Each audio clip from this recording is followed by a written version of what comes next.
Good morning, everyone. Thank you for joining us at the launch of the Chinatown Reimagined Community Forum. I'm Baldwin Wong, and with me is my colleague Helen Ma. We are part of the City of Vancouver Chinatown Transformation team, and today we are gathered on the unceded traditional territories of the Musqueam, Squamish, and Tsleil-Waututh nations. 各位早晨，多謝各位出席唐人街新展望社區論壇。我係馬海瑩，呢位係我嘅同事黃永安。我哋係溫哥華市政府唐人街經濟文化發展專案小組嘅成員。今日嘅活動係喺 Musqueam、Squamish 同埋 Tsleil-Waututh 民族從未割讓嘅傳統土地上面進行。Over the past 3 years, the Chinatown Transformation team has been working closely with the council-appointed Legacy Stewardship Group on Chinatown's revitalization. It is our pleasure to welcome you to the launch of the Chinatown Reimagined Community Forum. 市府唐人街專案小組喺過去嘅3年，一直同市議會委任嘅文化傳承督導組喺振興唐人街方面緊密合作。我哋好高興歡迎各位出席唐人街新展望社區論壇嘅啟動儀式。Chinatown Reimagined is convened by the City of Vancouver in collaboration with the University of British Columbia and with the support from the Legacy Stewardship Group and its members. It is the culmination of a long process started 3 years ago with the view of strengthening and supporting Chinatown, of realizing Chinatown's potential as a significant international historic site with distinct heritage and cultural assets, and exploring a UNESCO World Heritage Site designation for Vancouver's Chinatown. 唐人街新展望社區論壇係由溫哥華市政府聯同 BC 大學喺文化傳承督導組同各個工作小組支持下合作主辦。論壇嘅目的係總結我哋過去3年一項由社區主導探討將溫哥華唐人街申請成為聯合國教科文組織世界文化遺產嘅工作。呢個計劃嘅願景係打造唐人街作為一個國際知名嘅文化景區，同埋將文化遺產傳承到未來嘅世代。Today, we are launching the forum at the heart of Chinatown. We want to take this opportunity to thank the Dr. Sun Yat-sen Classical Chinese Garden for providing this beautiful venue. We have many things to share with you today, including the premiere of 6 videos highlighting demonstration projects under the auspices of the Legacy Stewardship Group, produced by the excellent Vancouver Asian Film Festival team. The videos will follow at the end of this opening segment, so please be sure to stay for the next part of this segment. 今日嘅啟動儀式係喺唐人街舉辦，我哋想借呢個機會多謝中山公園為我哋提供呢個咁有文化氣息嘅場地。喺今日嘅開幕禮，我哋會同大家分享好多項目，包括由溫哥華亞洲電影節團隊負責攝製嘅6段短片，介紹文化傳承督導組嘅首要試驗計劃項目。希望各位可以留低至完成所有嘅活動。The goal of the Chinatown Reimagined Forum is to bring together diverse people who are passionate about Vancouver's Chinatown and its future, and to discuss its role as a local and global cultural district. In addition to today's opening, there will be 2 full days of interactive sessions on October 22nd and 23rd. There are 6 sessions to explore innovative and community-led approaches on key topics: the significance of both tangible and intangible cultural heritage, creating a thriving cultural heritage economy, sustainable community capacity building, and long-term stewardship for the future. We have brought together a remarkable group of presenters and moderators, and we thank them for being a part of this forum, sharing their insights, passion, and expertise with us. Panelists include community organizers, business and government leaders, heritage and cultural practitioners, artists, advocates, academics, and the next generation of community leaders. Our esteemed panelists come from BC and Vancouver, other Chinatowns in North America, as well as experts on heritage conservation in Malaysia and Hong Kong. The panel sessions are open to the public. Please register now on ChinatownReimagined.ca if you have not already done so. Speaking of ChinatownReimagined.ca, it is much more than a website. It is also a virtual exhibition space with contents curated by the amazingly creative and talented team of UBC Initiative for Student Teaching and Research in Chinese Canadian Studies, or INSTRCC in short. At this virtual exhibition, you will learn about Chinatown's history, cultural heritage, entrepreneurial spirits, and its significance as a national treasure. It will also take you through the process of the current efforts by the Legacy Stewardship Group and the community for a reimagined Chinatown. We encourage you to check out the virtual exhibition anytime during and after the forum. Now we'd like to invite Musqueam Elder Larry Grant to provide a territorial welcome and remarks. CM to CIS, Chinatown Transformation ako inaman tanawayo at Chinatown tanite tamokas Musqueam. Sta agwanas yuwenes ke palano kwaltimoto sette som tanit as well ihilok sta tamokala kushwa mok tanasawmo kushwa tanawayo. I am Larry Grant. Ayasak is my Musqueam name. And I also carry a Cantonese name, Hong Lai Hing. And I'm here as a descendant of Keopolano from Musqueam. And it was our ancestor that welcomed the new people that arrived off our shores, the Spanish under Captain Narvaez and the English under Captain George Vancouver. And as our ancestors did in the past, I do today, and raise my hand in welcome to all of you here in Chinatown on the traditional, ancestral, unceded lands of the Huntsdomino-speaking Musqueam people. Hi, how is everyone here today? My father would say, Nehoma, and my mother would say, Itzapuayo. That is the story of my background. My father is Cantonese, and my mother is Musqueam indigenous woman. And I am a part of this Chinatown.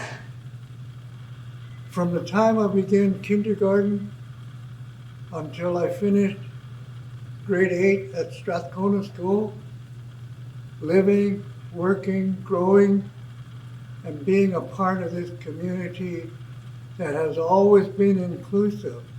Chinatown was a very inclusive neighborhood.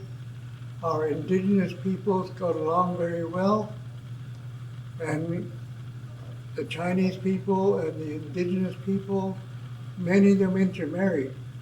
So this is where my background comes that way, between all of the different things that were restricting our two communities.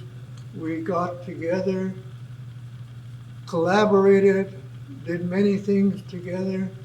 There are many, many other people with my same ethnic background in Metro Vancouver, Chinatown, and Strathcona area, which was always the hub of the international immigrant societies that arrived here in Vancouver. They had all of the different groups. The first Jewish synagogue that I can remember, United Church, Anglican Church, St. James, and the Chinese Presbyterian Church that I went to kindergarten in. So this is a part that is very dear to me in my whole childhood, going to school and growing up and connecting with family and friends and all the different nationalities that are housed here in Chinatown, Strathcona district. So this is part, I think, of what real Chinatown is the cultural connections that were made with all of the different ethnic groups and welcomed in Chinatown as part of the community. So that's really a part that I believe the restructuring and reviving of Chinatown, the cultural, ethnic diversity together is so important, and it is basically the heart and soul of Chinatown is the melding of all of the groups and working together. So again, I say thank you for being here, and thank you for having me.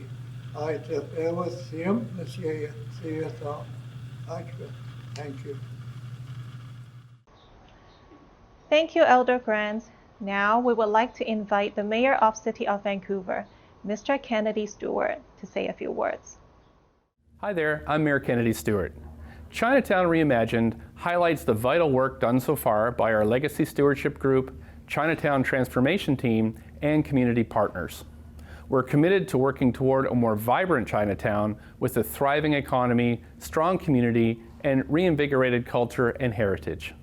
Thanks for being a part of this forum, which was made possible through our partnership with UBC. Your support and feedback are key to a brighter future for Vancouver's Chinatown. Thank you, Mayor Stewart. Next, we would like to introduce Member of the Legislative Assembly of British Columbia and the Minister of State for Trade, the Honourable George Chow, to provide welcome remarks. Hello, good day everyone. I'm George Chow, MLA for Vancouver Fraserview.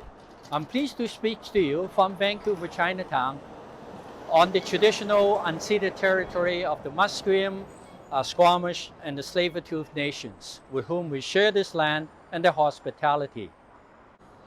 As some of you may know, the province of British Columbia and the city of Vancouver signed a memorandum of understanding in 2018 to do two things. One is to establish a Chinese Canadian museum in Vancouver, Chinatown. The other is to cooperate with the city in its work to secure a UNESCO World Heritage Site designation for Vancouver, Chinatown. Both objectives are ongoing, and I'm very happy that this three-day online forum entitled Chinatown Re-imagined will help us do that. I'd like to thank the City of Vancouver and all the speakers for making this forum possible. Vancouver Chinatown is the second oldest Chinatown in Canada and is an integral part of the city since Vancouver was incorporated 135 years ago in 1886. The Chinese Canadian community has much to celebrate in its contribution to the building of the British Columbia, and we must put our efforts in preserving this part of our history in Vancouver Chinatown. Thank you. We would now like to welcome Member of Parliament, the Honourable Jenny Kwan, to say a few words. Hi, my name is Jenny Kwan. I'm the Member of Parliament for Vancouver East, and I'm bringing this message to you from the unceded Coast Salish territories of the Musqueam, Squamish, and Tsleil-Waututh peoples. Reimagine Chinatown. Imagine what Chinatown could be like right now and into the future. Imagine what Chinatown would be like for this generation, for the previous generation, and for the generations to come. Chinatown is alive with history, with culture, and with its people. We have a whole array of economic opportunities, but of course over the years we've experienced different challenges. But that is not to say that we should let go of Chinatown. It is to say that we need to redouble our effort, and I'm so thankful for all of you, for all the people who care deeply about Chinatown in bringing us together to reimagine what Chinatown would look like. Let's bring all of our thoughts together to think about the cultural developments, the economic developments, the relevance of its history, to bring it alive and to revive and to revitalize Chinatown. Chinatown belongs to all of us, locally, and I would say across the globe as well, for the people who would come to visit us as tourists. Let's showcase to them what Chinatown can become. Let's reimagine Chinatown, and let's bring Chinatown to its life in its fullest for this generation and for future generations. And let us always remember its history as well. I would now like to introduce the co-chair of the Legacy Stewardship Group. In their capacity as co-chair, they have acted as tireless advocates for Chinatown, chaired many community meetings, championed pilot projects, and volunteered countless hours for the betterment of Chinatown. It is our pleasure to introduce Ms. Kimberly Wong and Mr. Michael Tan. The Legacy Stewardship Group is comprised of over 36 different members, all representing a myriad of diverse groups in Chinatown. This includes organizations and cultural institutions like clan or benevolent associations, cultural centers, nonprofits, and individuals like artists, frontline care workers, and senior residents. Its origin began as a citizen-centered, community-led advisory group to guide the work of the Chinatown Transformation team and to act as a sounding board for the city staff to work hand-in-hand with Chinatown community. In 2018, the City of Vancouver apologized for its historical discrimination against Chinese people. City Council also adopted recommendations to create a Legacy Stewardship Group to highlight the unique and central role of Chinatown in the history of the city and the Chinese community. The Legacy Stewardship Group's aim is to work with the city and city staff to apply for a UNESCO World Heritage Site designation for Vancouver's Chinatown. It also began in part because of the community organizing and activism at Vancouver City Hall when 105 Kiefer, a development proposal in Chinatown, rallied Chinatown to action through the democratic process of public hearings, where many advocated for more meaningful consultation with the community. The Chinatown Legacy Stewardship Group is innovative as a community planning group because every member, each 36 of them, volunteer their time to participate in stewarding projects, programs, events that all come from the Legacy Stewardship Group's planning. So this format of each person claiming their time to contribute to community planning lends itself very well to working across many different factions of the Chinatown community and neighborhood. And being able to work directly with city staff in an integrated approach greatly increases the speed of feedback and is reflective of the urgent action needed to ensure that Chinatown's unique cultural heritage is conserved for future generations. We are proud of the establishment of 7 working groups under the LSG, which work on enhancing the social, cultural, and economic well-being of Vancouver's Chinatown. Some of the projects we would like to highlight include the Fire Dragon and New Delicious Food Festival. Also, Chinatown Stories Volume 3, which is a beautiful publication created by Chinatown Today. The Street Parking and Safety Improvements Program. Rivers Have Mouths, which is a beautiful art project that came from this neighborhood. And the community-led and organized vaccination clinics, where more than 1,500 shots were administered to seniors who were facing systemic barriers to access during the COVID-19 pandemic. The Legacy Stewardship Group, its working groups, the general community that funnels through the Legacy Stewardship Group can highlight urgent actions that the community needs to take in order to prepare for things like the UNESCO World Heritage Site designation bid. And the processes that we've set up within the Legacy Stewardship Group allow us to communicate these needs to the Chinatown Transformation team so that as time goes on and as different events come forward, we can act on them as we see fit in the moment. Many of the working groups also work integrated with the city to perform direct actions in the community. So it's not just about advocacy per se, but specific actions like the establishment of cultural programs and initiatives. So I feel very honored to be able to participate in the leadership of spaces that my ancestors helped to build.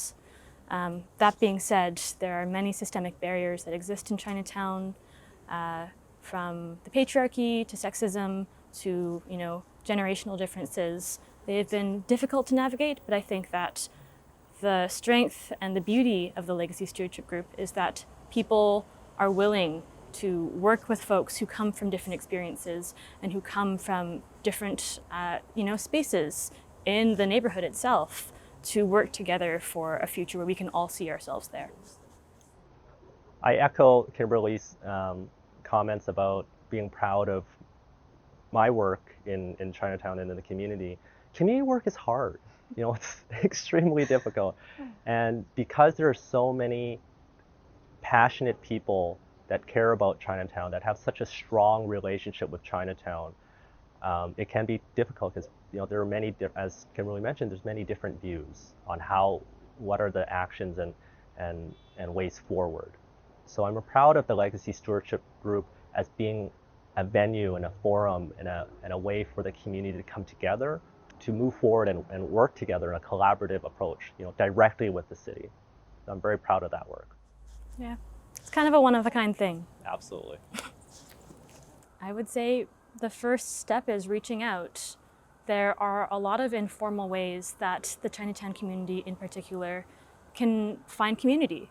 So reaching out for a tea date, for example, for a Hong Kong bun together can be the first step to participating in an organizational, program that might lead you down a path where one day you can also be co-chairs of something like the Legacy Stewardship Group. There can be institutional barriers to participating in processes through civic engagement like the Legacy Stewardship Group.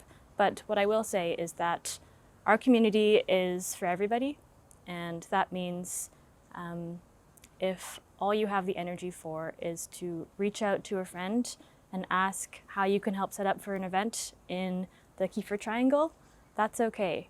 There are so many ways to involve yourself in Chinatown organizing, and it doesn't have to be within the system like we are today. There are so many avenues for you to find yourself on a journey of organizing in Chinatown, and that's for you to find. Chinatown is always about community and is always welcoming of people from all backgrounds. That's its history of racism and segregation, because we weren't welcome anywhere else. So Chinatown, it's yours to get involved in. The Chinatown Reimagined Community Forum offers an inside view into all of the work that the Chinatown community, the Legacy Stewardship Group, and the Chinatown Transformation team has done over the past 3 years to ensure that we can all see ourselves as a part of this community in the future. So come join us as we, talk about what that future looks like, so we can help shape the community of Chinatown together. Protecting Chinatown's cultural heritage and the pursuit of a UNESCO destination is a significant endeavor. If successful, Vancouver's Chinatown will be the first Chinatown to receive such recognition. An initiative this important takes sustained efforts for multiple years. You might be curious now about what has been done so far and what will it take for the journey ahead. In the next few minutes, I will take you through the background of this ambitious initiative, highlight the key achievements since 2018, and outline the work ahead, including sharing with you a very important document, the Cultural Heritage Assets Management Plan. Let's begin by asking a simple question. What is Chinatown? You might say it's the buildings and the streets. It's the mouth-watering barbecue pork, hearing the sounds of mahjong tiles clicking, taking a stroll in the peaceful Chinese garden, learning line dancing, memories of having dim sum with your grandparents, shopping at the grocery stores, or celebrating a special festival. It is the things you can touch and see, the things you do, the things you experience, and the relationships you cherish. Whether it is tangible or intangible, in the past or in the present, the common thread that connects all of these is they are all about people's way of living that is passed down from generation to generation. This is cultural heritage, and cultural heritage is always inseparable from people. Take the annual Lunar New Year parade as an example. It is a tradition passed down from the past and then reimagined every year by the next generation. Cultural heritage represents who we are as a community, what we believe in, what we value, and what we care about. Cultural heritage is at the heart of everything we love about Chinatown. In this presentation and at the forum, we will also learn how cultural heritage is the secret ingredient to reshape the future of Chinatown. Chinatown is an integral part of Vancouver and Canada's history. It is designated as a National Historic Site. With its long unbroken history since the late 1880s, Vancouver's Chinatown is one of the most representative examples of an intact community's living cultural heritage, making it a great potential candidate as a UNESCO World Heritage Site. Today, Chinatown is home to over 420 businesses, key cultural destinations, including the first Chinese classical garden built outside of China, an impressive collection of heritage buildings, including 60 buildings that are over 100 years old, and a vast array of cultural and social organizations serving the community, including 54 Chinese family associations and societies in the area. Chinatown is all of that, but also much more. It is also a symbol of community resilience. It tells the story of how a group of minorities overcome discrimination and hardship together, and in the process helped make Canada a better society. The story of Chinese Canadians serving in the army despite not having citizenship and voting rights is one prominent example of their legacy. Chinatown is facing serious challenges now.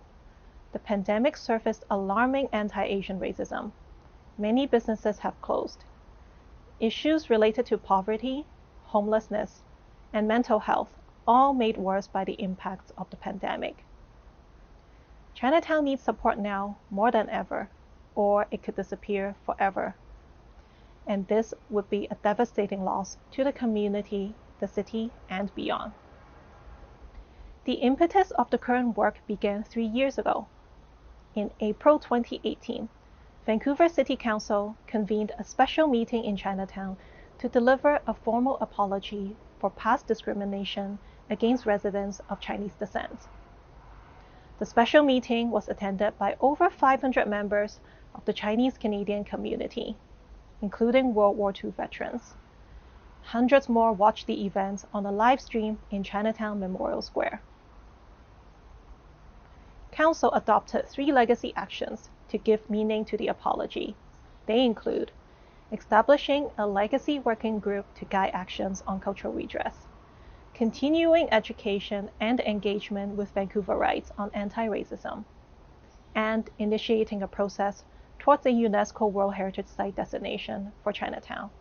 And this includes the preparation of a cultural heritage assets management plan, which is a part of the application process.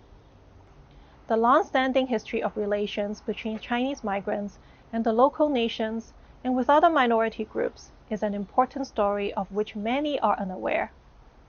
Therefore, the cultural redress goal for Chinatown work is also taking place side by side the important and necessary reconciliation work with the indigenous community and continuing intercultural relationship building. The vision of the current work is to realize Chinatown's potential as a celebrated cultural gem for the world, and to support its cultural heritage, so this long unbroken thread of living culture can be sustained and passed on to future generations.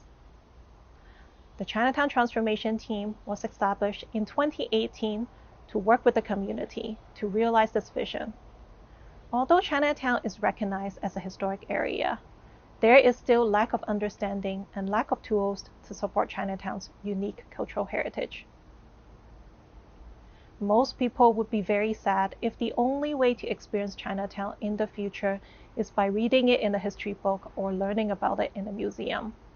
People want a real neighborhood where they can do cultural practices, attend an event, then walk across the street to eat the food, speak the language, all within the historic backdrop. This is something that once lost will be very difficult to replace. We have come to realize that doing planning in Chinatown requires a different approach. We are now going beyond conserving heritage buildings. We want to support the community's way of life. There is a great opportunity for Chinatown to remain a living neighborhood with its cultural heritage alive and vibrant. To realize this vision, we know cultural heritage needs to be in the heart of everything we do. it is in fact the key to reshape Chinatown's future.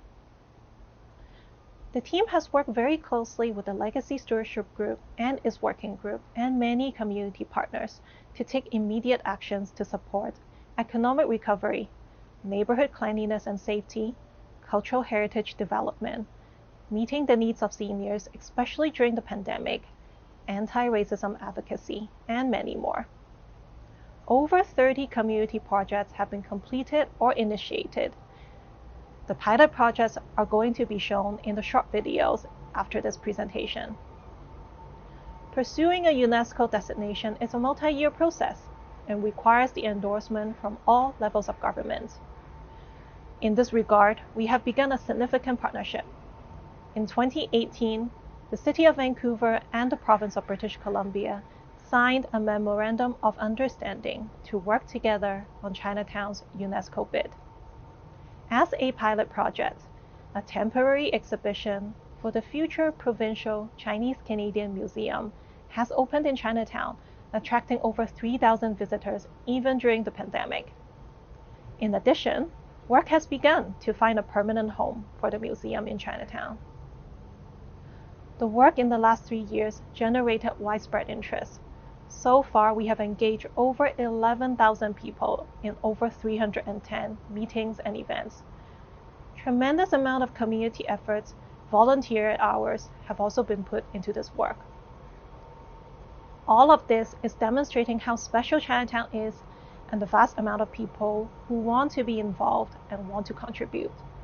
All of these actions have shown the significant potential of how when we invest our time and attention in caring for and growing cultural heritage, we can bring people back and bring the community alive. One key tool that we are missing in Chinatown is a cultural heritage assets management plan. Today, we're very excited to share with you this plan. It is a critical document that focuses on taking care of cultural heritage assets and outlines a common vision and a set of strategies so all the partners can work together. This document is also foundational to the future UNESCO application. The plan includes 13 key strategies organized under 4 themes. It also includes 31 short-term actions to kickstart implementation. Theme 1 focuses on taking care of people because they're the most important assets of Chinatown. If we lose the people, we would lose the culture. This theme is driven by Chinatown's value and legacy of fighting for equity and taking care of our elders and those who have been neglected by society. In this theme, the plan highlights the need to address inequity that seniors continue to face and commits to honoring and building on the community's relationship with Indigenous people. Theme 2 focuses on Chinatown's intangible and built heritage.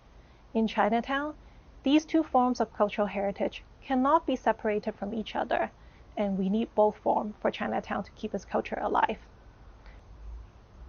The plan highlights that Chinatown's intangible heritage has been neglected and need to be considered as important as built heritage and other forms of Western culture. It emphasizes that supporting intangible heritage means having spaces for them to take place and supporting the people and organizations that practice them. This includes spaces for language classes and protecting the Heritage Society building halls. Lastly, the plan ensures that changes to the physical environment would continue to respect Chinatown's value and character. Theme 3 is about the beloved small businesses in Chinatown. While there is no debate that a healthy local economy means a vibrant Chinatown, this plan takes these ideas further and recognizes that legacy businesses are also cultural heritage assets needing support. The plan re-emphasizes that small businesses are vulnerable and need a better environment to operate in.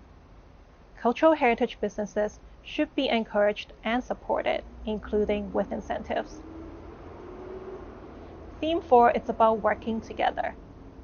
Chinatown's cultural heritage assets are owned by many different individuals, property owners, small businesses, and cultural organizations. This plan highlights the need to form partnerships to collectively take care of these assets. We are now at a watershed moment in our work. With the completion of the plan, Chinatown work will launch into Phase 2. Phase 2 will focus on maintaining the current momentum, building on the foundation of the last 3 years, and demonstrating success. If successful, Phase 2 will put us in a good position to be considered for the next National Tentative List Review in 2028, a critical required step on the journey towards UNESCO. This is an ambitious and monumental task that requires continued support and commitment from the community, all the partners, and all levels of government.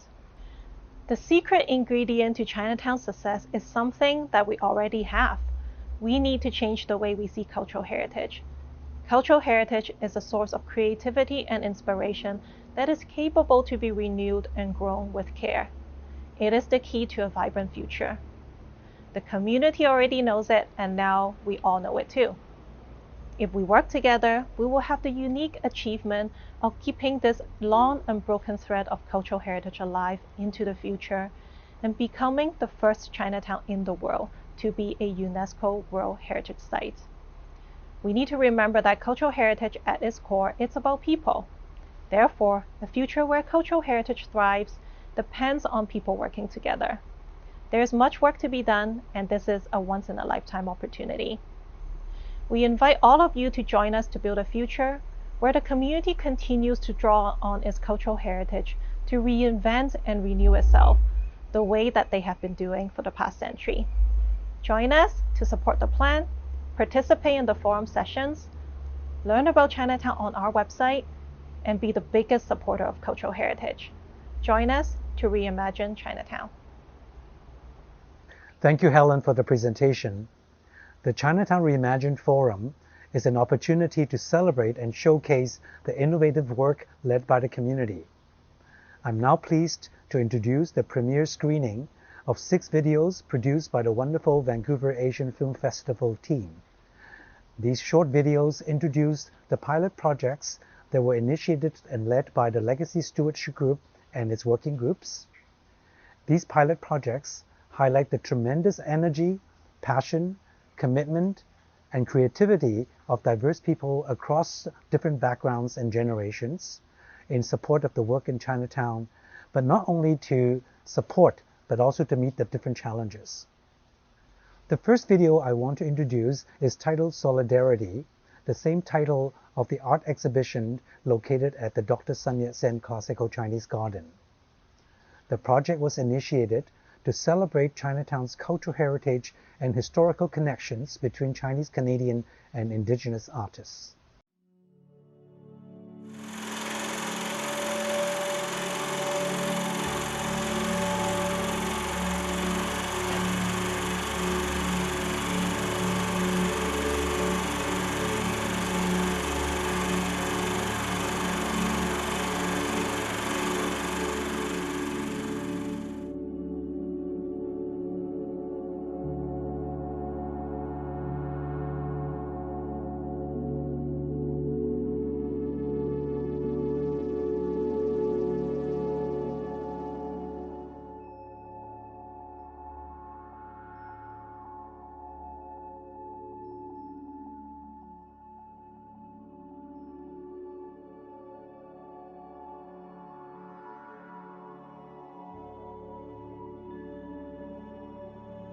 The idea of solidarity came out almost about a year and a half ago when I was having a conversation with Sarah, and we both have worked in a project. Myself, it's with City of Vancouver called Vancouver Dialogue. And I realized it's very important for the new immigrants to learn the First Nations, their stories and the histories, and understanding their way of life.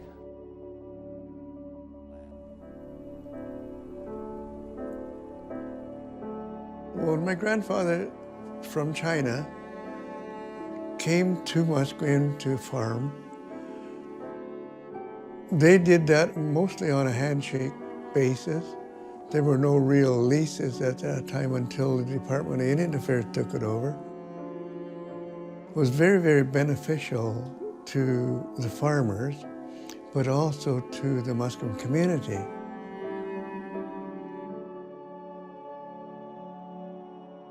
have mouths as part of a year-long program at the garden called Solidarity. Our second show this fall is called Look Towards the Sun, and it features the work of both Lam Wong and acclaimed artist Lawrence Paul Yachwal-Upton, who is very well known and respected for his prolific paintings on Indigenous rights and environmental issues. Given the importance of the message that the river carries, this show has a significant meaning also for the interconnectedness of life. River carries a secret for life, and all the species living around it. It really shows us how important the environment that we're in and how much we need to support each other's culture, respect, and also back to the nature itself.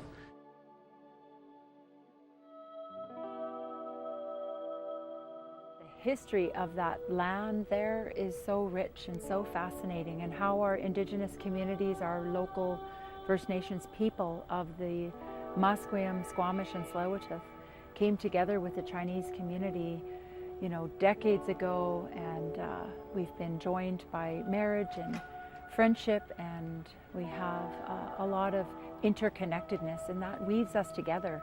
And so the fabric of that sense of community and family is what brings us to the modern times today. So anytime that we can get together and collaborate on artwork and come together in the spirit of a theme like Rivers Have Mouths is a really fascinating initiative to be involved with.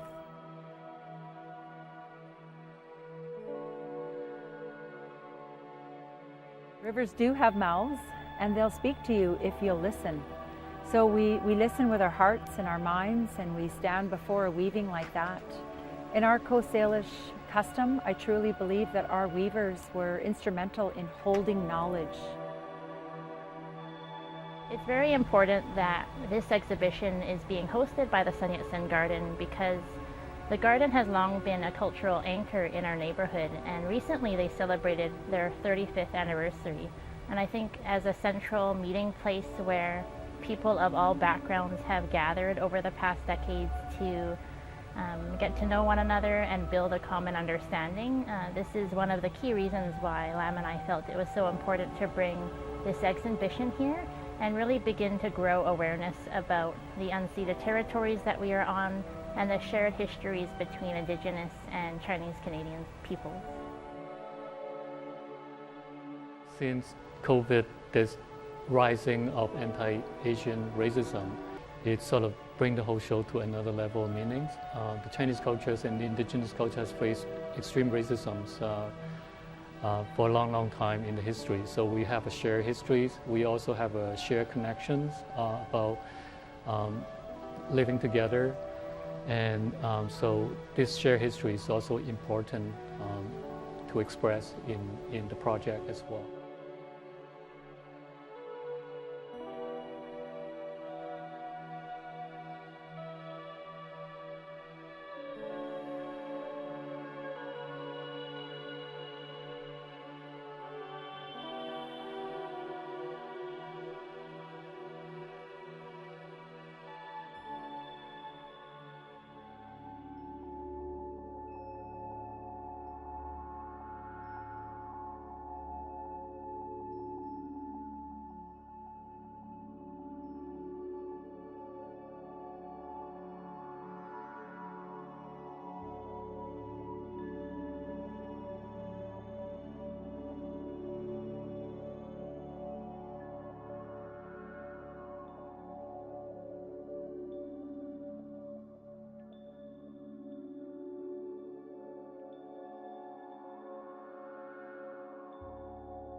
The next video is titled Community.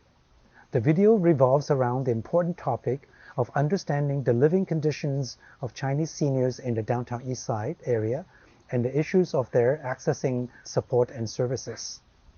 The video highlights the research project that is coordinated by the Downtown East Side Neighborhood House and the SRO Collaborative.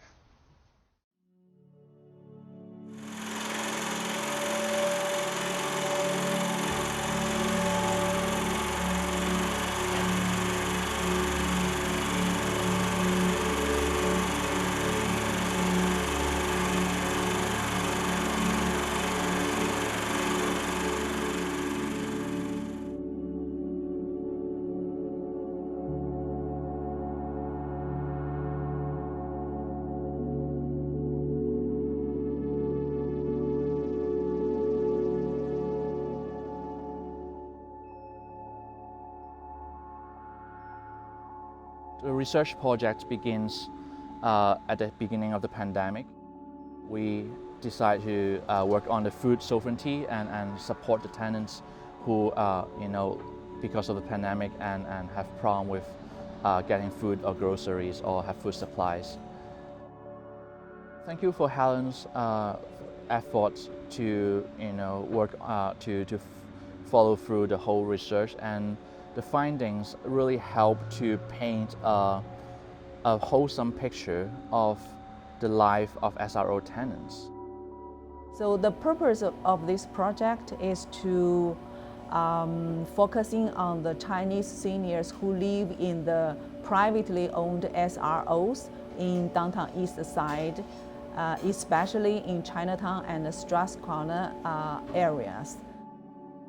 We developed a questionnaire survey to 70 Chinese seniors who live in the SROs.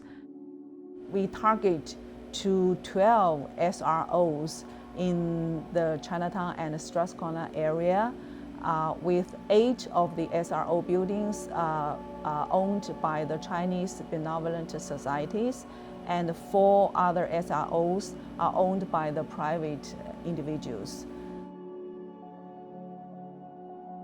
Food security is a big piece of the work we do here, and we do a number of community meal programs. We do nutritional outreach, meals for families, and definitely with the pandemic, that's really kind of changed what that looks like for us. So we're doing a lot of to-go meal services, so we partner with other organizations. One of the programs that we've recently launched is distributing meals to the local SROs. So generally there's not a lot of kitchen facilities in those buildings for folks to cook their own meals. So we cook meals at the neighborhood house here and box them up and ship them out to the tenants, who then work together to distribute them to their neighbors.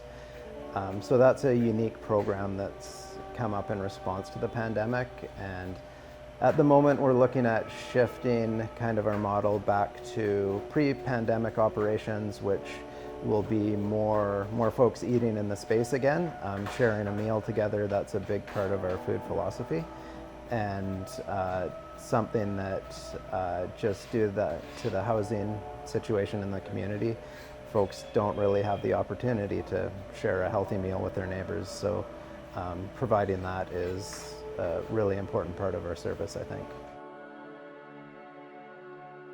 From our survey, we found that many of the seniors, they even don't know the services existed in this community. These Chinese seniors, they live in this area for long time. Half of them have lived in this area for more than 20 years, but actually they are very invisible in the community services. And the frontline workers also prove these findings. They have very minimal contact with this group of people.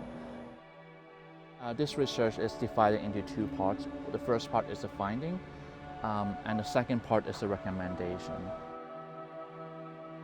We quickly realized that we have any connections with the SROs, especially the Chinese SROs, and we decided to do a Chinatown grocery program, and using that as an outreach tools to connect with the Chinese seniors. Research project will focus on looking into the SRO's tenants and Chinese SRO tenants and their support system. Based on the findings, we provide some recommendations to the frontline workers, to the community agencies, and also to the policymakers. One of the recommendations is to the outreach work is critical for this group of Chinese seniors who live in the SROs, because they are not very active in coming out of their buildings and join the community activities.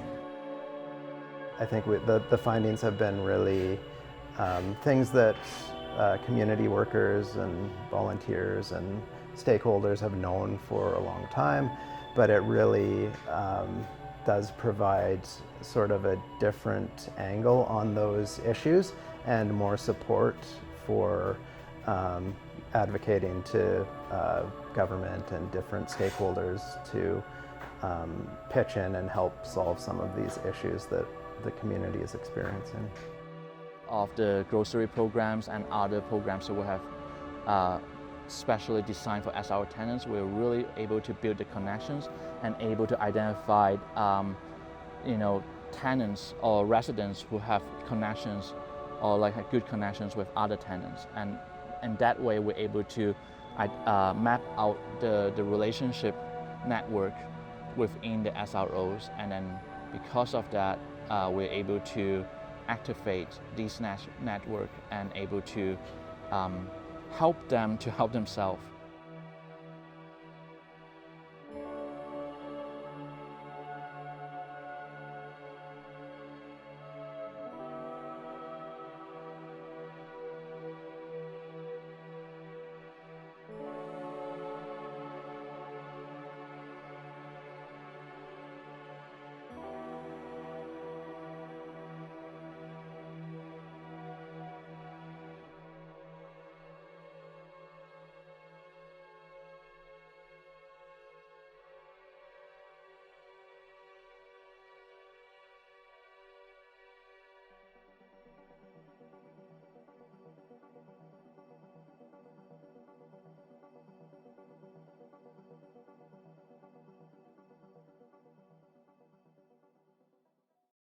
The third video is titled Resilience, a word that is often used to describe Chinatown.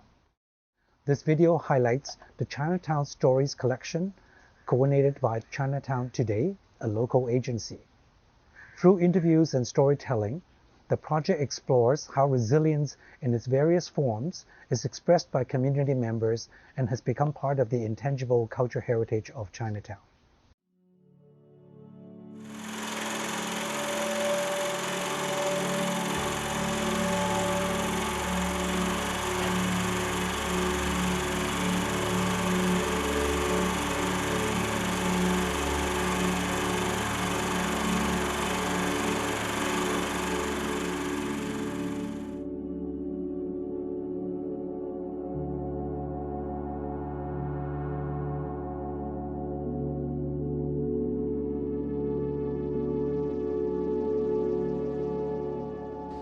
Anak, remember, you are a welcome guest in Chinatown, one of many diasporic beloveds existing between two worlds, yearning for places to call home. These sidewalks are different from other Chinatowns you have visited, but each Chinatown has embraced strangers on different parts of their journey. I was one of them. I hope one day you realize that our struggles have always been connected. Our fight for land, people's rights, the rights of migrants, the livelihood of Black and Indigenous peoples, genuine liberation for the people in our homelands, and preservation of our culture and language. We're an organization basically made up of folks who love Chinatown and want to tell the stories of this neighborhood as well as its histories by working with the communities that live around here, that work around here, and who otherwise just love the space. The story of Chinatown it hasn't always been a holistic and happy story, but at least during the pandemic, a lot of folks have come together to help out just across the community, and that's very valuable, I think, and unique to Chinatown's community. So we've been here in Chinatown for 30 years, and there have been immense changes throughout the years, and as the times change, people have moved out, but a core community have stayed in Chinatown, and that's the Chinatown seniors. So I would say a staple amount of our business comes from the Chinese seniors that live in the community, and a lot of them come from the downtown east side. One thing that I myself have been trying to do is actually try and collaborate with a lot of these businesses that have come into Chinatown and try and have them integrate themselves into the Chinatown community, into the Chinatown economy and the ecosystem. So one example of that is we're currently in collaboration with Blind Tiger and Lao Wai on Georgia. We currently wrap their dumplings for them, and they're a very, very new business in Chinatown and a business that I am very, very happy to collaborate with. So as an organization, Chinatown Today, we work very closely with the Hua Foundation, as a result of which we're also very close to the Legacy Stewardship Group. We wouldn't have been able to do this project without the very generous help, funding-wise, from the REC working group under the LSG. REC stands for Relationship Building, Public Education, and Capacity Building. And so the idea was to use this as an opportunity to get to know the folks in Chinatown a little bit more and to build a relationship that way. I'm part of the Chinatown Legacy Stewardship Group. It is a city-appointed group of stakeholders and volunteers. We help advise the Chinatown Transformation team, which is city staff, City of Vancouver staff, on directions that we'd like to see Chinatown take. I've been on part of that group for a couple of years now, and we all in it have it's been broken up to working groups, and each of the working groups are working on initiatives to help bring business back to Chinatown, help improve the safety, help seniors and low-income housing. Sticking together in Chinatown is what makes us a strong community. All the businesses that you see here that have been here, Dollar Meats just celebrated their 50th anniversary here in Chinatown. 50 years, us 30 years. Forum Appliances has been here for over 20 years.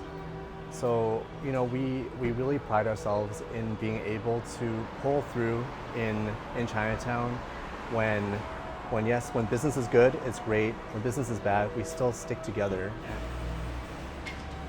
I think we're able to be so strong as a community in Chinatown and be so resilient because we are very strong as a community, strong as a neighborhood, strong as merchants together. We're able to work together at hard times. I know we're very, very neighborly with our neighbors, Forum Appliances, and I think that is really the future of Chinatown, is being able to cooperate with each other through the ups and downs in Chinatown, and being able to be resilient and being able to build strength in community in numbers. I think it's just been very humbling for me to recognize that even though not everybody comes from the same place or same generation of Chinese Canadianness or just wherever they come from, everybody wants Chinatown to do well. And I think everybody's working towards that goal in their own ways. And recognizing that Chinatown has never just been a space for Chinese people, but is for folks of all walks of life who, because of white supremacy, couldn't afford housing elsewhere. And that, Chinatown really is a good opportunity for us to be able to create a new community that is welcoming to everybody.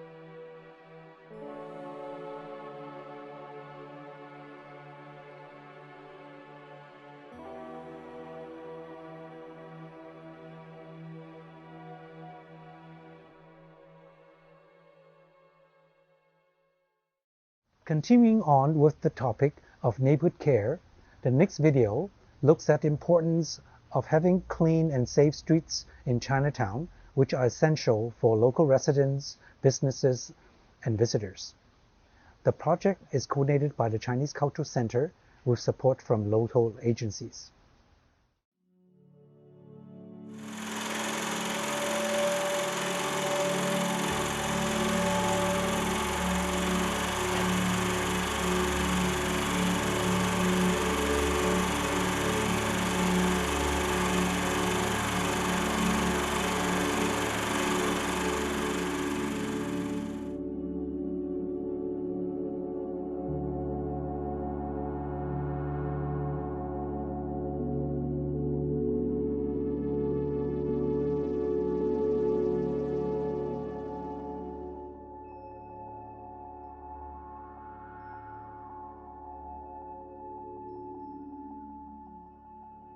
I'm part of the Chinatown for, I would say, close to 50 years, I would say. During the year 2020, and at the height of the pandemic, the street is full of homeless and trash and human waste. Then the Chinese Cultural Center then worked with the city and create a pilot program which we call the Chinatown Neighborhood Watch program. And then we will hire one program coordinator to help out on the street, and for people who ever need assistance, then this program coordinator together with some volunteer will come to the scene and give whatever the assistance needed. With the Chinatown Safety Program, what we plan to do is just to restore a sense of safety back into the community. We're going to do that by having our volunteers create a street presence. We're going to initiate a couple programs within our community safety program, which is one being the Safe Walk program. And what we will do is walk with them within Chinatown and escort them through Chinatown just to provide an added sense of safety to them. We've been hearing in the community that a lot of elderly people have a fear of walking in the streets by themselves. So this is a program that we thought we could utilize and that the community could utilize to provide an added layer of safety to them. And then another program, kind of segueing from the Safe Walk program, would be the Safe Refuge program. There's been a couple people who've been followed throughout Chinatown, and there hasn't been a place for them to really go. So what we plan to do is train some of the storefronts who are willing to participate in this program, put a visible large decal in their storefront to let people know, hey, you know what, this is a safe refuge. Just really make people feel a lot safer knowing that they can walk through Chinatown, and if something were to happen, they can go into a storefront and feel safer, and those store owners or employees will know what to do. 我哋喺度幾廿年㗎啦，由好乾淨嘅唐人街，好熱鬧嘅唐人街咧，變到而家一亂咗，撈教咗幾廿年。而好似而家咧就好啲啊！有啲熱心人嚟時幫下手搞下嘢，咁希望咧以後咧就會更加好啊！希望就有人政府啊咩嘢都幫下手啦，咁樣啊，以後就再好啲就最好啦。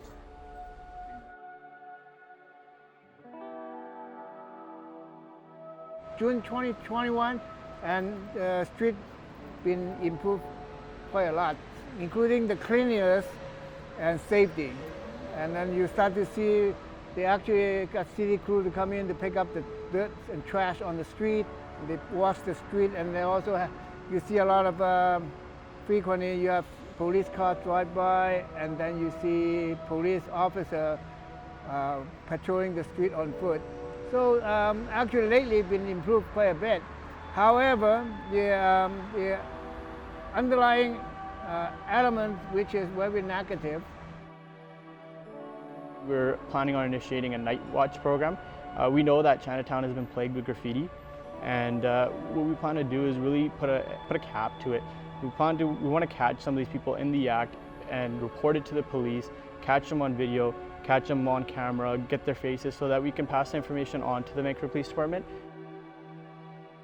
The whole sole purpose of this program is to collect data on the street and then later on turn it over to the City of Vancouver and Vancouver Police Department, so which will help them to assess what is needed for the city.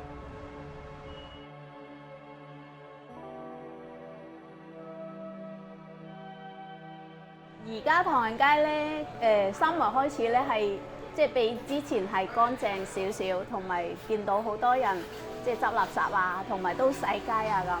但係咧，我哋鋪頭嗰啲塗鴉咧，門口嗰度咧都仲係未咩嘅。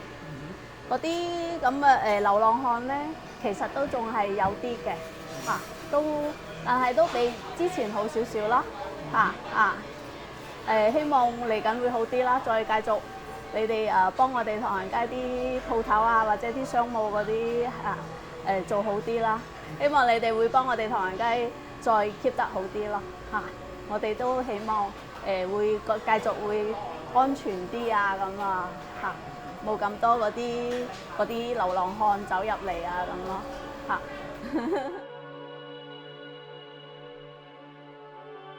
So I think the major thing that we want to come out of this program is to restore that sense of safety back into Chinatown. We want people to feel safe coming to Chinatown.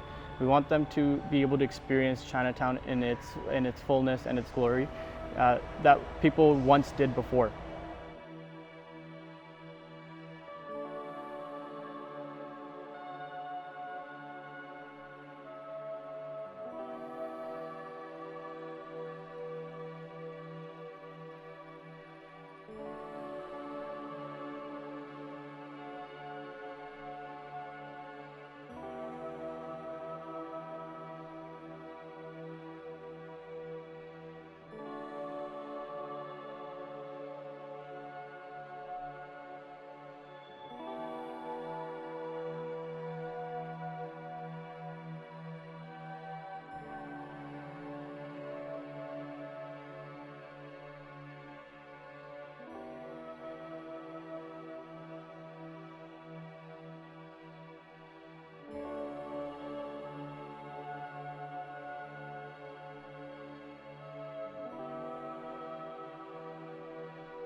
The next video is titled Communication.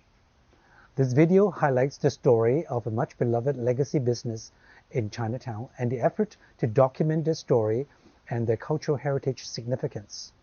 This project is coordinated by the Heritage Vancouver Society.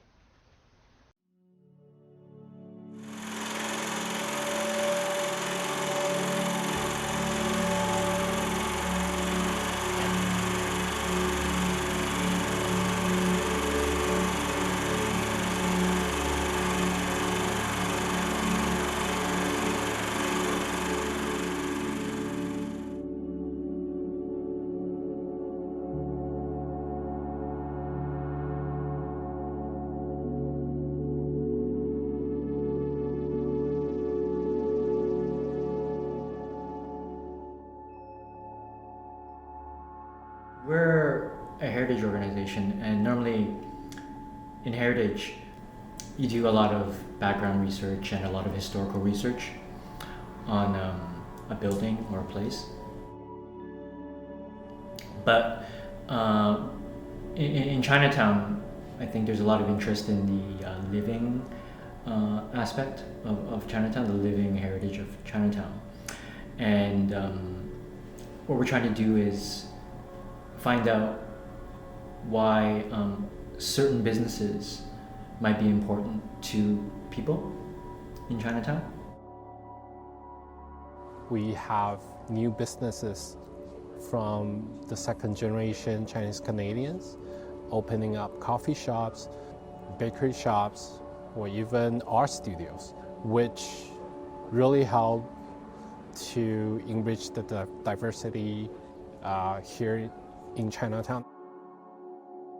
So that's quite different from conventional heritage work, and it's different because it's a business, it's not a building.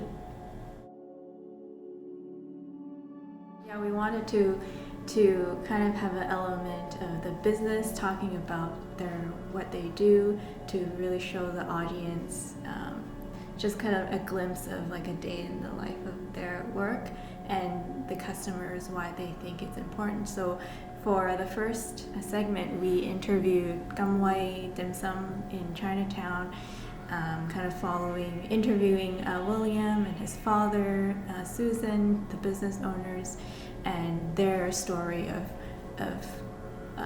why the business is important to them, what they're trying to share with the community.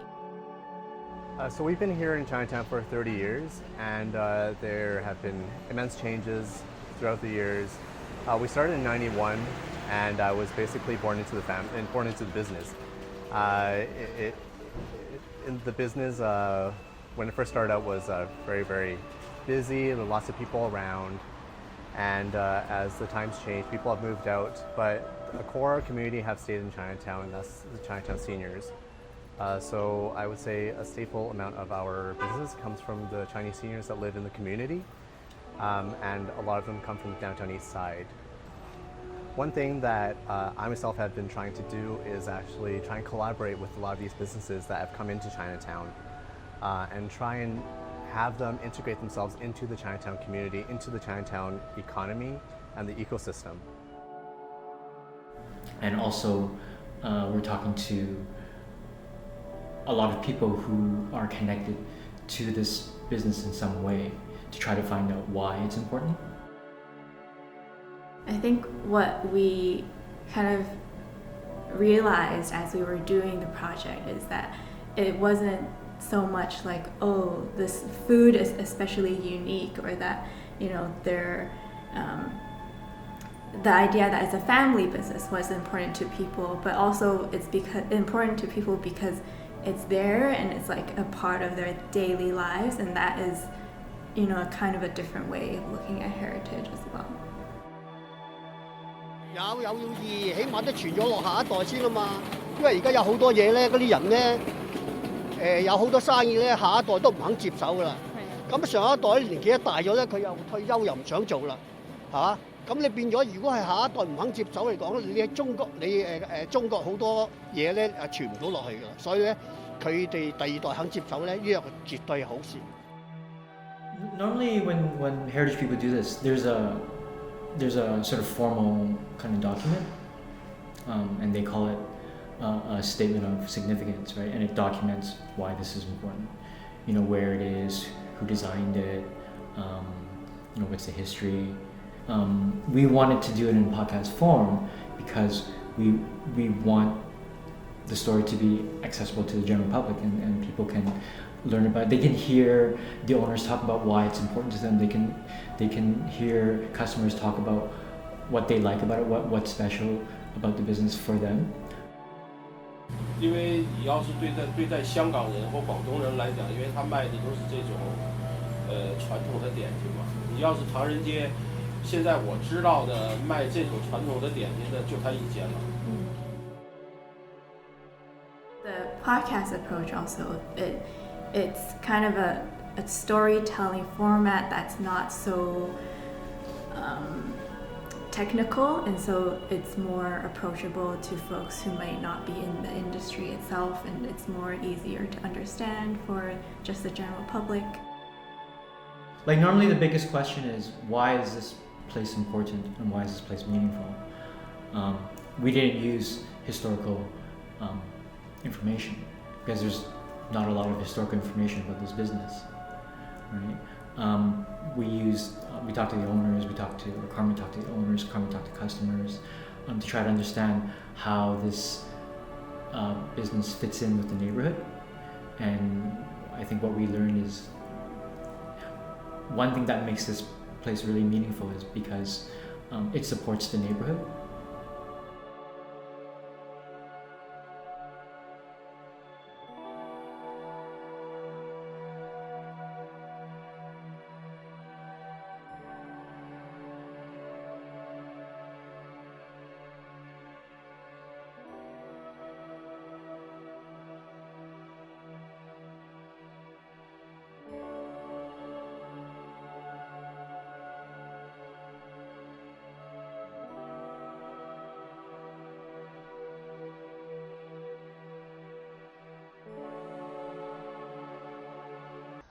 This would take us to the final video, where you will see the creativity of the community coming together to bring back the much anticipated Fire Dragon Festival together with the new Noodle Festival in Chinatown. These festivals bring families and generations together to celebrate the distinct and unique intangible cultural heritage of Chinatown, and the ongoing work to champion this neighborhood to be the heritage destination for Canada and the world. These two pilot festivals are organized by the Cultural Heritage and Small Business and Economic Development working groups of the Legacy Stewardship Group, and with many key partners and supporters from Chinatown.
I'm the builder of the Fire Dragon.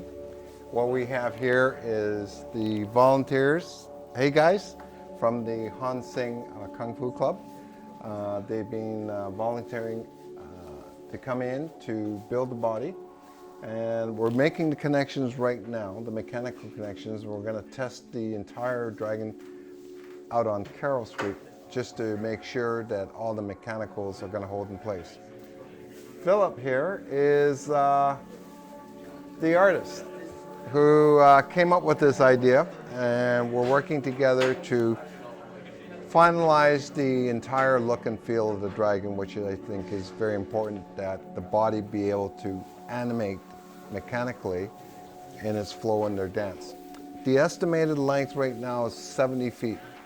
What we're putting down now is the straw core, and then we're going to finish it off with hay, the green colored material which will sit on top of the dragon.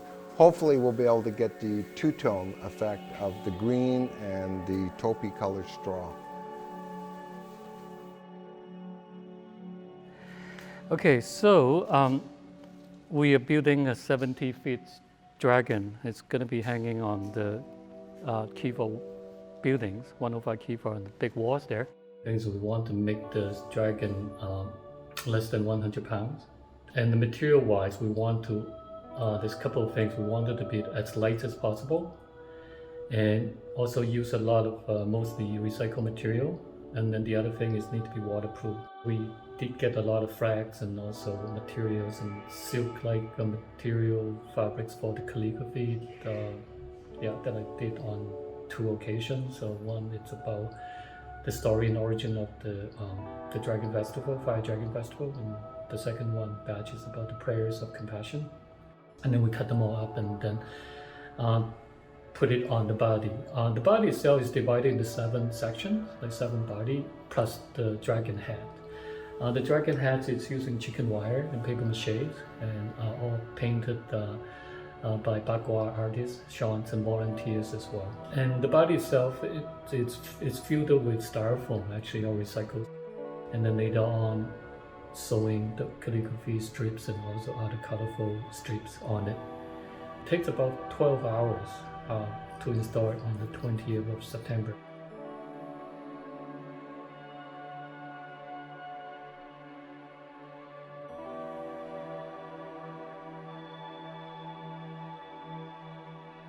So Brett is putting up the armature brackets now with the anchors, and you'll see the right one, which is actually further away. It's actually 5 feet away from the building.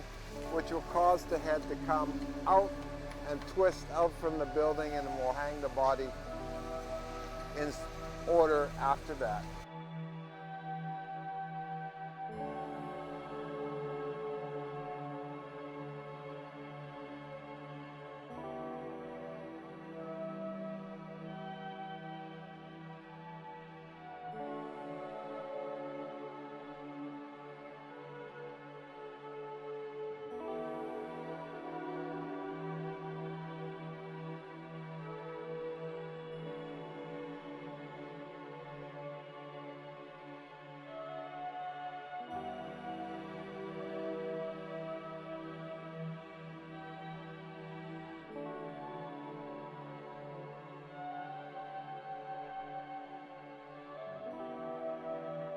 Hi, I'm Stephanie Leo. This is my baby Mia and my kids in the background.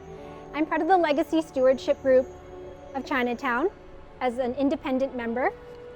As a member of the Culture and Heritage Working Group, we are putting on the Fire Dragon and Noodleicious Festival. It's been really important to me over the years to connect again with Chinatown. It's a place I have really fond memories of coming here as a kid with my grandparents on the weekends to pick up groceries and visit places like here, the Dr. Sun Yat-sen Garden.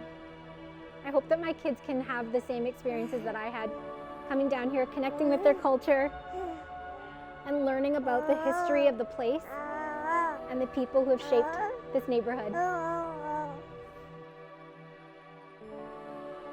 So we are so thrilled and excited to welcome back the Fire Dragon Festival, Noodleicious Festival here to Vancouver.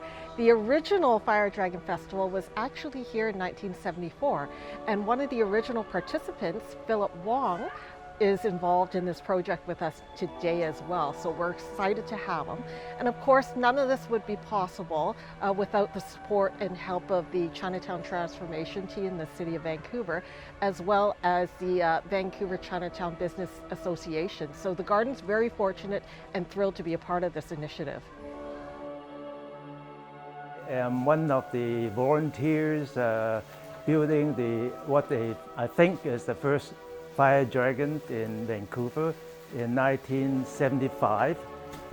One of the local historian artists by the name of Chim Wong Chiu, he suggests to have the Fire Dragon.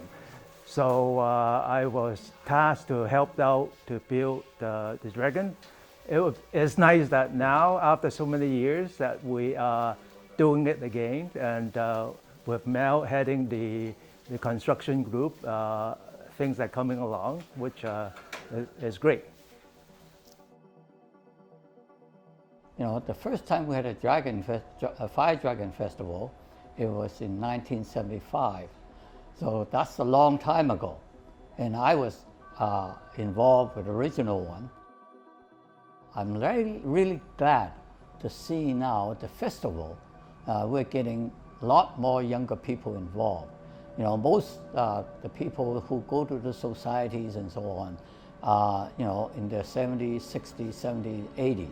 So with the younger people involved, we're going to get the next generation of people, volunteers, and I'm very glad to see that. Chinatown's gone through its ups and downs. We've seen a real interest, however, in the most recent years of just the Chinese community coming back to Chinatown, especially the young people, and embracing the heritage and the importance of Chinatown to the broader community. We've also seen a good interest from the mainstream as well, because Chinatown is the only neighborhood actually in the city that remains that has its distinct character, and you know, Chinatown is the heart and soul of the Chinese community. We're so excited to bring our family down to engage with the heritage businesses as well as the new businesses, and to see how we can all come together as a community and support the revitalization of Chinatown, and to show that even after something like COVID, Chinatown is still a very vibrant community that we want to support and is important to the history of Vancouver.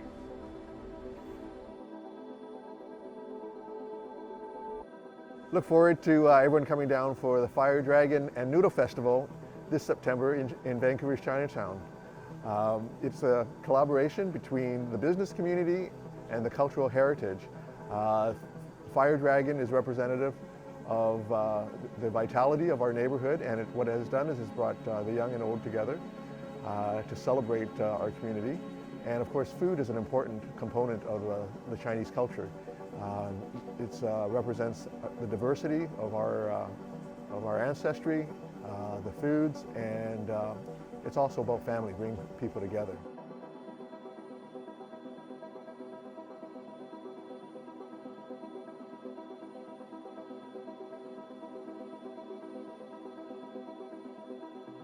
Hi everyone, my name is Andrew Han. I'm the executive chef and owner at Queen Cafe here in Chinatown on 18 East Pender Street. We've been here for just over a year. We just celebrated our 1-year birthday, and we're super excited to be a part of the neighborhood and to be able to participate in events like these, the Fire Dragon Festival. We've created for this Noodleicious event a savory kouign-amann for you, which is one of our favorite pastries. And our savory kouign-amann has a caramelized sugar crust, flaky pastry. It's got black bean, garlic, mushroom noodles inside, and then we top it off with some chrysanthemum honey glaze that we make in-house, kimchi, and we cool it down with some dill cream cheese and sliced cucumber and toasted black sesame. And we just love it. There's so much texture and flavor going on, and we are just super happy and excited to share it with you guys and be a part of this.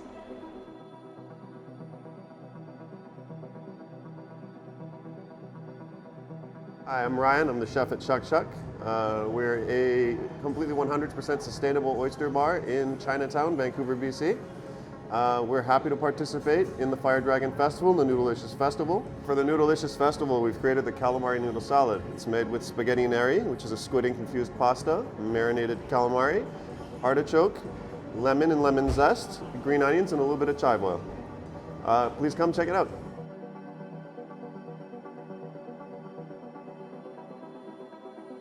Hi, my name is Doo-Sung Kim. I'm the chef here at Irish Heather Shibin in Chinatown. Originally, we were located in Gastown for over 20 years, and we relocated to Chinatown recently in about 4 months ago. And we're really excited to participate in Fire Dragon Festival this year. We decided to use our house-cured corned beef and give that a little Asian flair and turn it into a spring roll, which has Asian-style noodles and some vegetables. They are classic pairing of corned beef and what I feel is very traditional Asian street food.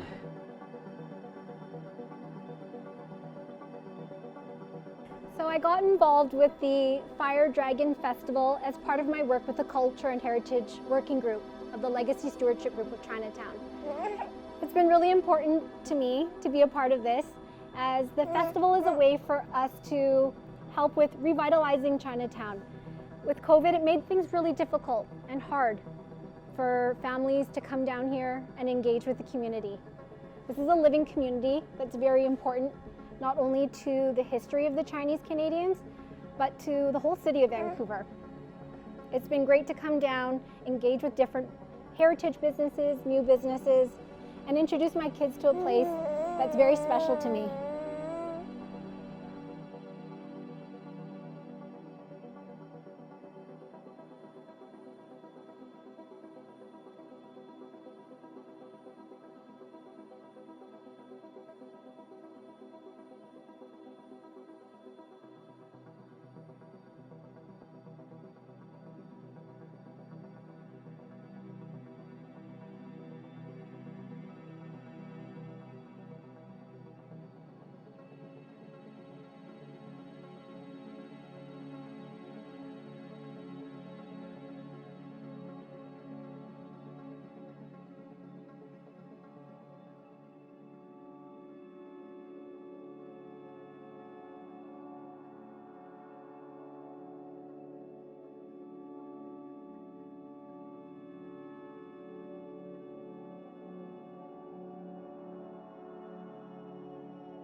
I hope you enjoyed today's launch event and the videos. Our opening day is coming to a close. We want to thank you all for being part of the launch of Chinatown Reimagined Forum and virtual exhibition. Please remember to visit our virtual exhibition at chinatownreimagined.ca and register to participate at our panel sessions. Thank you for joining us today, and we look forward to seeing you at the panel discussions.